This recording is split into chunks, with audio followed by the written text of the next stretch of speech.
Mas Seno, di hari-hari terakhir bahkan Anda mengatakan besok ya sebetulnya PD Perjuangan akan mengumumkan 169 pasangan yang diusung oleh PD Perjuangan. Tapi di situasi yang sama kita sedang menghadapi ada proses revisi Undang-Undang Pilkada.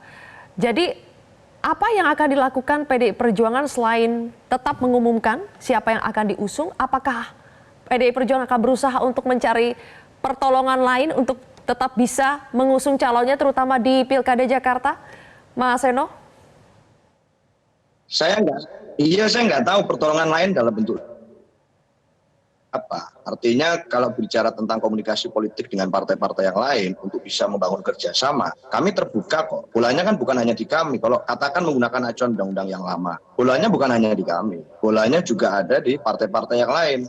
Mau apa tidak punya kebesaran hati untuk mengusung calon di luar pasangan calon yang mainstream, yang kita membuat satu poros politik baru, apakah ada yang berkenan.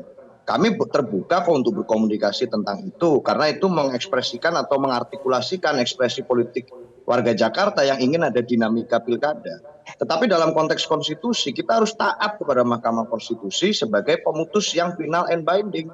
Saya rasa prinsipnya hanya di sana, sehingga tentu kalau kami menyiapkan nama-nama berdasarkan rujukan itu sudah jelas. Karena kami taat pada konstitusi. Barusan saya dapat berita bahwa dari MKMK, Majelis Kehormatan Mahkamah Konstitusi, bahkan mengatakan kalau apa yang dilakukan balik DPR ini diteruskan, ini pembangkangan terhadap konstitusi. Nah, kami tidak mau ikut dalam barisan yang melakukan pembangkangan terhadap konstitusi itu. Yang menyampaikan MKMK loh, ini bukan kami. Kami nggak mau. Jadi sikap kami per hari ini jelas.